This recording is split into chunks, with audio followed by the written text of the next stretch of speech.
दोस्तों, इंदिरा गांधी एक सफदरगंज रोड पर रहती थी। उनका मतलब प्रधानमंत्री का कार्यालय एक अकबर रोड पर हुआ करता था।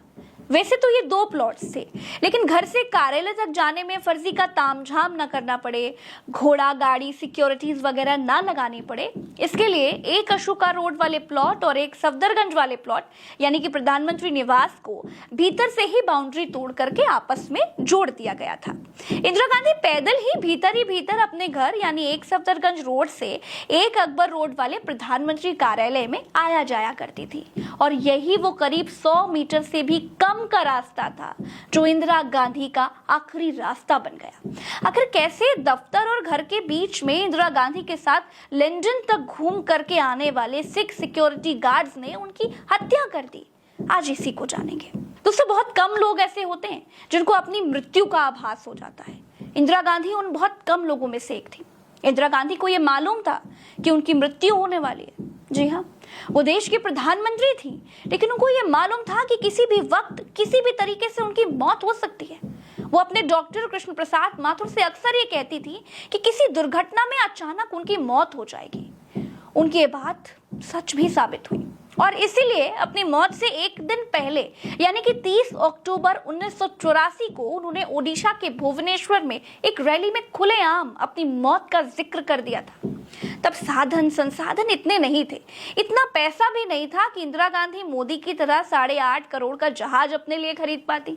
उनको मालूम था कि उनको रहना तो अपने लोगों के बीच ही है, इसीलिए इंदिरा गांधी ने खुलेआम ये कहा था कि चिंता नहीं है कि मैं जीवित रहूं या नहीं रहूं, मेरी लंबी उम्र रही है और मैं ये इस पर मुझे अगर गौरव किसी चीज पर है तो इस पे है कि सारा जीवन मेरा सेवा में गया, केवल इसके गौरव है और किसी चीज नहीं।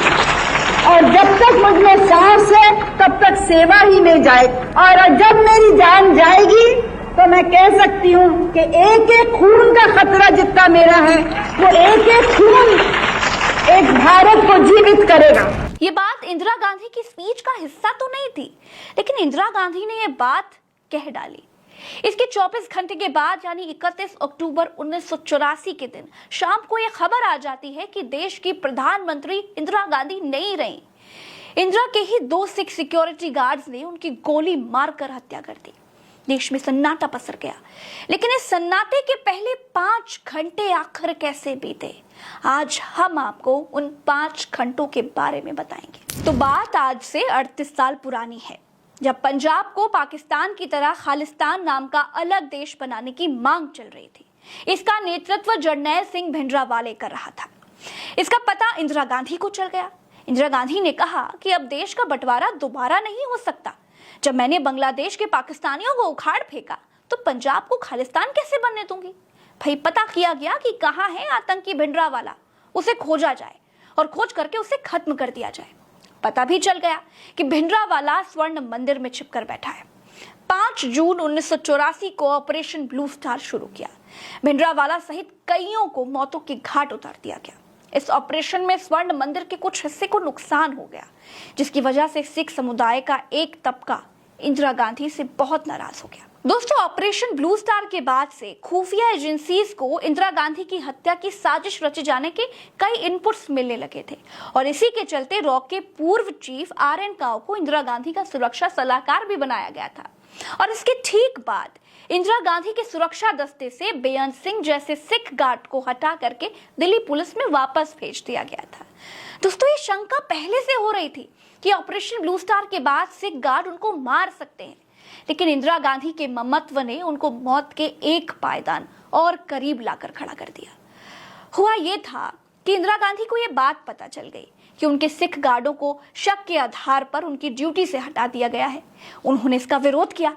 इंदिरा गांधी को यह लगता था कि उन्होंने तो देश को टूटने से बचाया है, अपने देश के नागरिकों से और खास तौर पर अपने गार्डों से उनको क्या खतरा हो सकता है।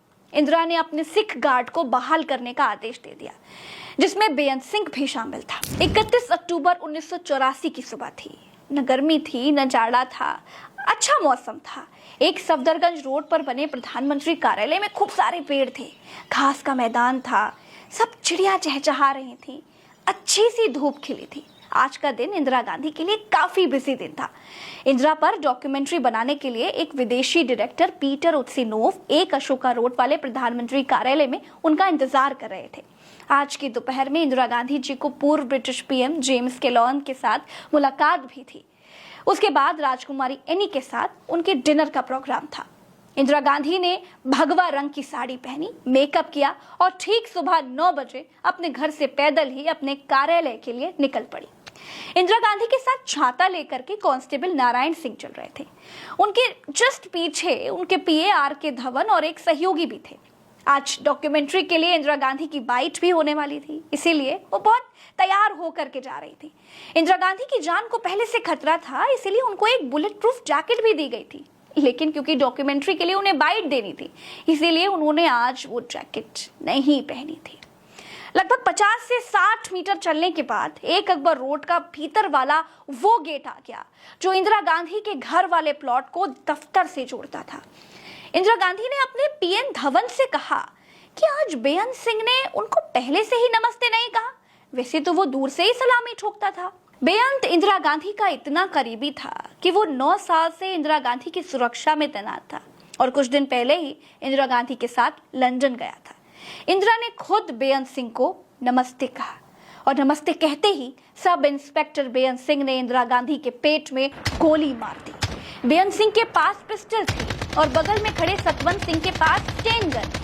इंदिरा गांधी के पेट में गोली लगने के बाद इंदिरा गांधी बोली, बेअंत ये क्या कर रहे हो? पहली गोली के बाद 1 सेकंड का सन्नाटा रहा।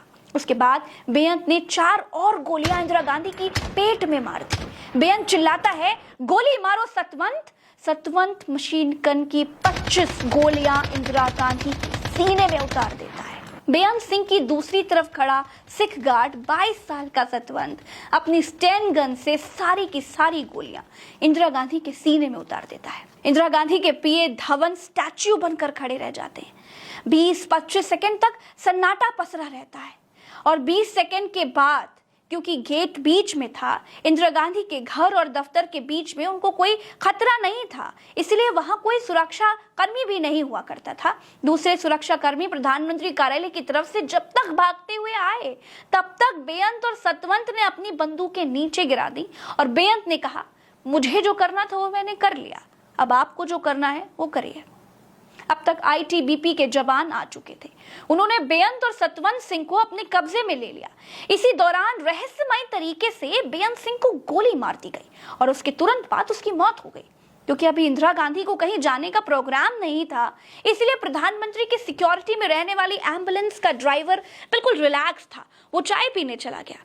एम्बुलेंस ड्राइवर को बहुत खोजा गया लेकिन वो मिला नहीं। पीए धवन अपनी एम्बेसडर कार लेकर के आ जाते हैं। धवन और सुरक्षा कर्मी दिनेश भट्ट इंदिरा गांधी को एम्बेसडर की पिछली सीट पर लेटाते हैं। अब गोलियों की आवाज घर में मौजूद सोनिया गांधी के कानों में पड़ती है। 1984 में 24 अक्टूबर को ही दिवाली गुजरी थी। अब सोनिया गांधी को ही लगा कि कोई बचे हुए दिवाली के पटाखे जला रहा होगा, लेकिन जब शोर हुआ तो सोनिया गांधी का शक और गहरा हो गया और वो घर से भागते हुए बाहर निकली। सोनिया गांधी दौड़ते हुए आती हैं और चिल्लाती हैं, मम्मी, हे भगवान, मम्मी। एम्बेसडर कार में सोनिया गांधी के साथ इंदिरा गांधी का पीए धवन और एक सुरक्षा कर्मी दिनेश भट्ट बैठ जाते हैं। सोनिया गांधी भी पीछे की सीट पर बैठ जाती हैं और बड़े प्यार से इंदिरा गांधी के सिर को उठाकर अपनी गोद में रख लेती हैं। इंदिरा गांधी को एम्स ले जाया जाता है। सुबह 9 से 9:30 बजे के बीच का समय था। दिल्ली के ज्यादातर दफ्तर खुलने का समय था। सड़कों पर भयंकर ट्रैफिक था। एम्स था तो 4.5 किलोमीटर दूर ही, लेकिन पहुंचने में समय लग रहा था क्योंकि जाम बहुत ज्यादा था। एक सेकंड 1 घंटे के बराबर कट रहा था। इंदिरा गांधी के शरीर से खून लगातार बहता जा रहा था, जिससे सोनिया गांधी का गाउन खून से भीग चुका था। कार 9:30 बजे के आसपास एम्स पहुंच जाती है। ड्यूटी पर मौजूद जूनियर डॉक्टर्स ने जब इंदिरा गांधी को देखा तो उनके पसीने छूट गए। तुरंत बड़े डॉक्टर्स को बुलाया गया। गुलेरिया, एमएस कपूर और एस बालाराम जैसे टॉप सर्जन्स और डॉक्टर्स मिनटों में वहां पहुंच जाते हैं। इंदिरा गांधी का तुरंत ही इलेक्ट्रोकार्डियम किया जाता है। इंदिरा गांधी के दिल में मामूली हरकत हो रही थी। उनकी नाड़ी में कोई धड़कन नहीं थी। बहता हुआ खून रुकने का नाम ही नहीं ले रहा था। डॉक्टर्स ने तुरंत खून रोकने के लिए बहुत कोशिशें की। सर्जन्स ने उनके चेस्ट और पेट का ऑपरेशन किया, इस दौरान लोगों से खून देने की अपील भी की गई। उसके बाद तो एम्स के बाहर खून देने वालों की भारी भीड़ उमड़ पड़ी। 88 बोतल ओ नेगेटिव खून चढ़ाया गया, लेकिन कुछ काम नहीं आया।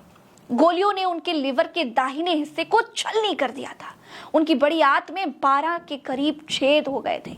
उनके एक फेफड़े में भी गोली लगी थी और रीढ़ की हड्डी भी गोलियों के असर से पूरी तरह से टूट गई थी। सिर्फ उनका दिल थोड़ा सही सलामत था। उनके शरीर पर गोलियों के 30 निशान थे और 31 गोलियां इंदिरा गांधी के शरीर से निकाली गई। राजीव गांधी उस वक्त पश्चिम बंगाल में चुनाव प्रचार के लिए गए हुए थे। राजीव गांधी को इसकी जानकारी बीबीसी रेडियो से मिली। इसके बाद दोपहर 2:23 पर औपचारिक रूप से इंदिरा गांधी की मौत की घोषणा हो गई। संवैधानिक तौर पर जब एक प्रधानमंत्री की किसी वजह से कार्यालय में मौत हो जाती है तो दूसरे को तुरंत शपथ लेनी पड़ती है, नहीं तो सरकार का अस्तित्व खत्म हो जाता है। इसीलिए ऑल इंडिया रेडियो को राजीव गांधी के प्रधानमंत्री के रूप में शपथ लेने से कुछ मिनट पहले ही घोषणा करने की इजाजत दी गई थी। एम्स में उस वक्त हजारों लोग जुट गए थे। धीरे धीरे खबर भी फैल गई कि इंदिरा गांधी को 2 सिख लोगों ने गोली मार दी है। इससे माहौल बदलने लगा। राष्ट्रपति ज्ञानी जैल सिंह की कार पर पथराव हो गया। शाम को अस्पताल से लौटते हुए लोगों ने कुछ इलाकों में तोड़फोड़ शुरू कर दी। धीरे धीरे करके दिल्ली सिख दंगों की आग में झुलस गई। रात होते होते तो दिल्ली समेत देश के कई शहरों में सिख विरोधी दंगे भड़क गए थे। दोस्तों, कहा जाता है कि ऑपरेशन ब्लू स्टार से पहले बेअंत सिंह बहुत धार्मिक नहीं था, इंदिरा गांधी का बड़ा वफादार था, लेकिन उसके बाद उसमें परिवर्तन दिखाई देने लगा। वो अक्सर दिल्ली के मोती बाग वाले गुरुद्वारे जाने लगा। यहाँ पर उसकी मुलाकात उसके अंकल केहर सिंह से होती थी। एक दिन बेअंत सिंह गुरुद्वारे में ऑपरेशन ब्लू स्टार की बात होने पर अचानक भावुक होकर रोने लगा। तब केहर सिंह ने उससे कहा, रो मत, बदला लो। इसी दिन बेअंत सिंह के दिमाग में इंदिरा गांधी की हत्या का ख्याल आ गया। इसके बाद बेअंत सिंह खालिस्तानी आतंकियों से मिलने लगा। इस दौरान उसने इंदिरा गांधी की हत्या का प्लान भी बनाया। पुलिस पूछताछ में सतवंत सिंह ने यह बताया कि 17 अक्टूबर 1984 को बेअंत सिंह ने इस बारे में उसे बताया था।